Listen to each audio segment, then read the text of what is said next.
design a common emitter self-bias circuit for IC equals to 2 milliampere. Assume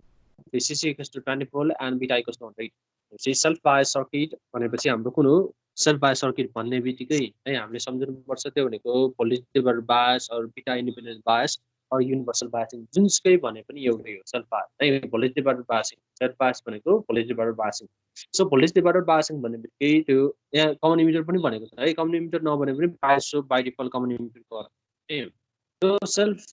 bias or voltage divider biasing भन्ने बित्तिकै त्यसमा VCC त्यसपछि यो figure पनि हेर है फिगर VCC हुन्छ त्यसमा कलेक्टरमा रेजिस्टेन्स RC इमिटरमा रेजिस्टेन्स RE र बेसमा हामीले बायस गर्नको लागि बेसमा सेल्फ बायस गर्छौं र बेसमा भोल्टेज डिभाइडर बायसिङ गर्नको लागि दुईटा रेजिस्टेन्स गर्ने गर्छौं दैट इज R1 र R2 दुईटा रेजिस्टेन्स राख्छौं R1 र R2 दुईटा रेजिस्टेन्स र त्यसमा R2 मा ड्रप हुने भोल्टेज है जुन चाहिँ voltage divider biasing that is voltage divider among two resistance that is R1 and R2 through a source VCC मा जति भोल्टेज छ त्यसमा भएको भोल्टेज मध्ये R1 र R2 मा सर्टेन भोल्टेज ड्रप हुन्छ र R2 मा हुने ड्रप हुने भोल्टेज नै के हो बेसमा त्यहाँ सप्लाई भोल्टेज हुन्छ दैट इज VB भनेको R2 को एक्समा ड्रप हुने भोल्टेज है र भोल्टेज डिभाइडर बायसिङ र सेल्फ बायसिङ मा हामीले दुईटा कुरा एज्युम गर्छौं है दुईटा कुरा एउटा भनेको त्यो रेजिस्टेन्स RE छ नि रेजिस्टेन्स RE दैट इज इमिटरमा जुन कनेक्ट गरेको रेजिस्टेन्स RE छ त्यसको एक्रोसमा ड्रप हुने भोल्टेज भनेको हाम्रो 10% भन्छौं 10% VCC को 10% नै रेजिस्टर RE मा ड्रप हुने भोल्टेज भनेको VCC को 10% है VCC को 10% रेजिस्टर RE मा हुन्छ त्यसपछि VCE कलेक्टर र इमिटर को भोल्टेज है कलेक्टर र इमिटर यो VCE जुन छ नि फिगरमा देखेको छ कलेक्टर र इमिटर बीचको पोटेन्शियल भनेको VCC मा जति छ त्यसको 50% हुन्छ भन्छौं सो लेट VRE है लेट VRE कस्तो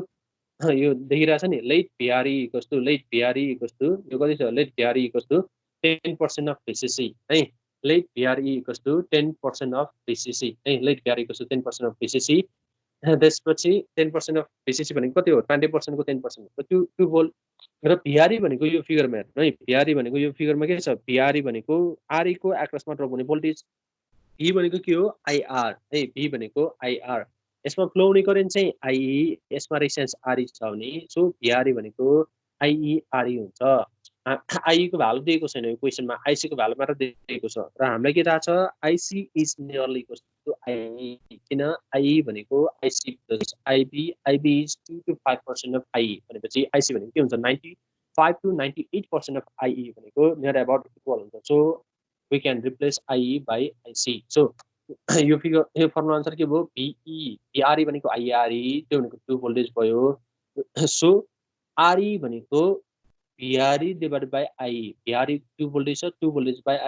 IE को भ्यालु भनेको nearly equals to IC so 2 divided by IC को भ्यालु कति दिएको छ यहाँ 2 मिलिएम्पियर दिएको छ IC को भ्यालु 2 मिलिएम्पियर दिएको छ सो यसमा 2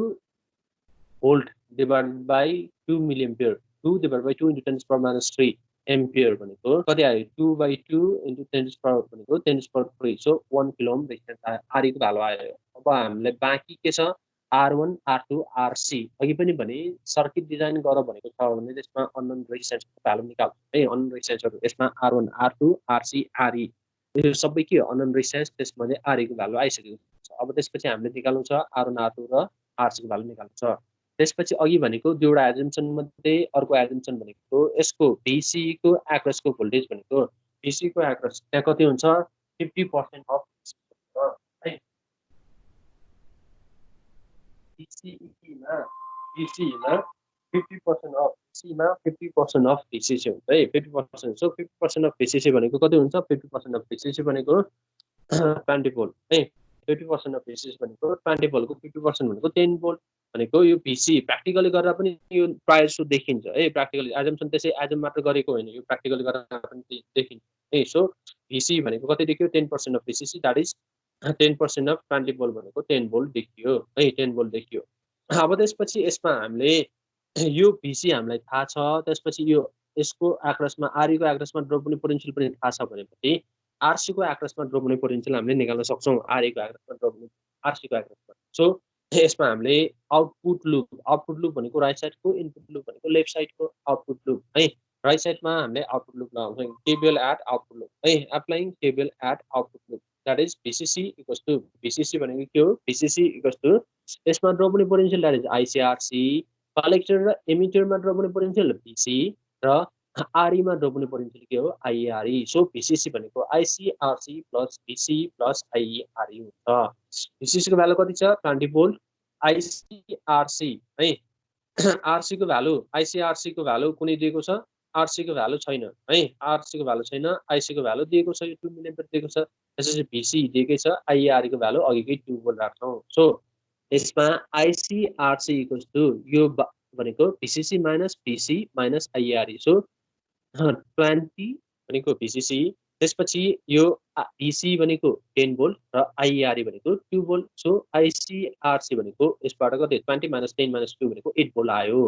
र IC को भ्यालु कति दिएको छ 2 IC को 2 मिली एम्पियर दिएको छ सो RC भनेको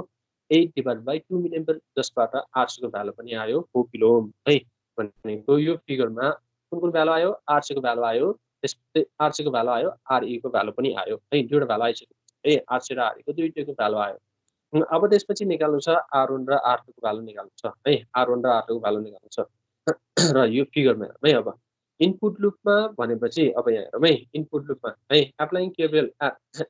इनपुट लुप भनेको यो बेस बार है यो लेफ्ट साइडको इनपुट है इनपुट लुप भनेपछि यहाँ के हुन्छ इनपुट लुप भनेको अब यसलाई थेभेनिन इक्विभ्यालेन्ट सर्किट बनाउँदा नि हुन्छ थेभेनिन सर्किट इक्विभ्यालेन्ट बनाउने हो भने के हुन्छ यो VB त्यसपछि यहाँ VB यहाँ IERE हुन्छ यहाँ चाहिँ RB हुन्छ R1 र R2 है R1 र R2 दुईवटा छ त्यसको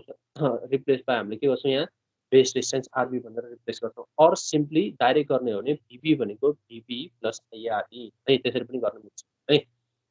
अब त्यसपछि यहाँ हेरौँ अब यसमा VB भनेको एउटा भनेको भोल्टेज डिभाइडर रुलबाट निकाल्न सकिन्छ भोल्टेज डिभाइडर रुल है भनेको VB भनेको R2 मा ड्रप हुने भोल्टेज डिभाइडर बासिङ हुन्छ सो त्यो भनेको के हो VB equals to R2 divided by R1 plus R2 into VCC voltage divider rule है VB भनेको R2 divided by sum of resistance that is R2 divided by R1 plus R2 into VCC एउटा त्यो है अर्को के हुन सक्छ VB भनेको यो VCC छ यसमा सर्टेन भोल्टेज ड्रप हुन्छ दैट इज I1 R1 त्यसपछि यो VB छ है VB भनेको के हो VCC माइनस I1 R1 हुन्छ VCC माइनस I1 R1 है यो आयन पनि हामीले 10 टाइम्स IB भनेर एज्युम गर्छौं है यो एउटा पनि गर्नुपर्छ भनेको दुईवटा भोल्टेज भयो त्यसपछि यो I1 को भ्यालु 10 टाइम्स IB है सो VB भनेको यसमा के हुन्छ रे VCC माइनस यो रेजिस्टेन्स R1 मा ड्रप हुने भोल्टेज है त्यो दुईटा कन्सेप्ट युज गर्छौं सो यसमा के छ VB भनेको VCC माइनस I1 R1 त्यही भयो I1 भनेको के भनेको चाहिँ 10 टाइम्स IB हुन्छ IB भनेको IC बाइ बीटा है IC भनेको बीटा IB सो IB भनेको IC बाइ बीटा IC को भ्यालु छ बीटा को भ्यालु गिवन छ बीटा को भ्यालु गिवन छ है IC को भ्यालु 2 मिली एम्पियर बीटा को भ्यालु 100 दिएको छ सो यसमा I1 यो पनि एज्युम गरौँ है I1 भनेको 10 टाइम्स IB हुन्छ IB भनेको IC बाइ बीटा IC भनेको 2 मिली एम्पियर बीटा भनेको 100 सो I1 को भ्यालु आयो 2 × 10⁻⁴ है 2 × 10⁻⁴ यो केही पनि युनिट छैन एम्पियर है अरु यहाँ केही छ हैन सबै के छ यो करेन्ट एम्पियरमा छ बीटा को भ्यालु केमा छ सो यो भनेको एम्पियर हो अब यसलाई 2 × 10⁻⁴ भनेको 200 माइक्रो एम्पियर है अब त्यसपछि VB भनेको यही फर्मुला अनुसार VCC माइनस के हो I1 R1 भनेको 20 भोल्ट I1 भनेको 200 माइक्रो एम्पियर R1 को भ्यालु हामीलाई थाहा छैन सो VB भनेको 20 माइनस यो इक्वेसन भयो त्यसपछि अर्को भनेको भर्खर मैले भनेको थिएँ यो पोइन्टमा हेर्ने हो भने VB भनेको के हो रे VBE प्लस IERE यो पोइन्टमा हुने R2 मा ड्रप हुने भोल्टेज VB यो भनेको यो स्क्वायर क्रसमा ड्रप हुने VB हो भने यो बेस र यहाँ इमिटरसम्म ड्रप हुने भोल्टेज पनि के हो VB नै हो भनेपछि VB भनेको के हो VBE प्लस IERE है VB भनेको VB प्लस IERE VB हामीलाई थाहा छ VB भनेको ब्यारेड पोटेन्शियल है इमिटर बेस जंक्सनको भोल्टेज भनेको ब्यारेड पोटेन्शियल दैट इज कति हो 0.7 केही पनि भनेको छैन सिलिकन डायोड एज्युम गर्छौं है VB भनेको 0.7 त्यसपछि IERE भनेको अघि भोल्टेज ड्रप एक्रस RE त्यो भनेको IERE त्यो भनेको 10% अफ VCC भनेको 2 भोल्ट निस्केको है अघि 2 भोल्ट निस्केको यहाँ छ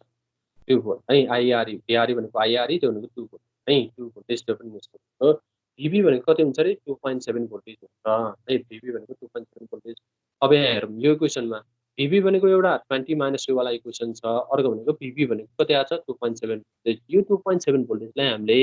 यहाँ VB को ठाउँमा राख्छौं so 2.7 equals to 20 minus 20 microampere into R1 को यसमा के छ अनन भनेको R1 मात्र छ है अनन R1 मात्र छ र यसलाई सल्भ गर्दाखेरि R1 को भ्यालु 86.5 किलो ओम देखियो है सल्भ गर्दाखेरि R1 भनेको कति देखियो 86.5 देखियो अब त्यसपछि अर्को फर्मुला के भनेको त्यही भन्दाखेरि यसमा R2 मा ड्रप हुने भोल्टेज भनेको दैट इज VB हो र यसलाई भोल्टेज डिभाइडर बायसिङ अनुसार गर्ने हो भने है भोल्टेज डिभाइडर बायसिङ अनुसार गर्ने हो भने VB भनेको R2 divided by R1 plus R2 into है सो त्यही फर्मुला युज गर्छु दैट इज VB भनेको के हो रे VB भनेको R2 डिभाइडेड बाइ VB भनेको R2 divided by R1 plus R2 into VCC है अब यहाँ VB को भ्यालु छ 2.7 छ R2 को भ्यालु अनन्त R1 को भ्यालु आइसकेको छ भनेको 2.7 इक्वल्स टु R2 को भ्यालु R2 नै राख्यो VCC 20 त्यसपछि R1 प्लस R2 को ठाउँमा R1 को भ्यालु 86.2 राख्यो अब यसमा बाँकी के छ 2.7 त्यसपछि यो बाँकी के छ R2 मात्र छ अननोन भनेको R2 मात्र छ त्यसलाई सल्भ गर्ने हो भने R2 को भ्यालु आउँछ र त्यो R2 को भ्यालु देखियो त्यो R2 को भ्यालु है R2 को भ्यालु 13.5 किलो ओम देखियो यहाँ चारवटै रेजिस्टेन्सको भ्यालु आइसकेको छ फर्स्टमा RE को भ्यालु आयो 1 किलो ओम आयो त्यसपछि कलेक्टरमा भएको रेजिस्टेन्स RC को भ्यालु आयो 4 किलो ओम त्यसै गरी R1 को भ्यालु आयो R1 को भ्यालु 86.5 त्यसपछि R2 को भ्यालु 13.5 किलो ओम भनेपछि यसमा सबै रेजिस्टेन्सको भ्यालु आइसक्यो है भने सबै रेजिस्टेन्सको भ्यालु आइसकेको मिन्स कि हाम्रो डिजायर सर्किट यही नै हो किनकि यसमा VCC दिएको छ IC दिएको छ अरु सबै के छ रेजिस्टेन्स सबै भ्यालु आइसकेपछि यो नै रिक्वायर्ड के हो voltage divider biasing or self biasing हो है so now the required self biasing circuit or voltage divider biasing circuit is भनेर हामीले यो फिगर बनाउँछौँ है यति गरेपछि यो क्वेसन कम्प्लिट हो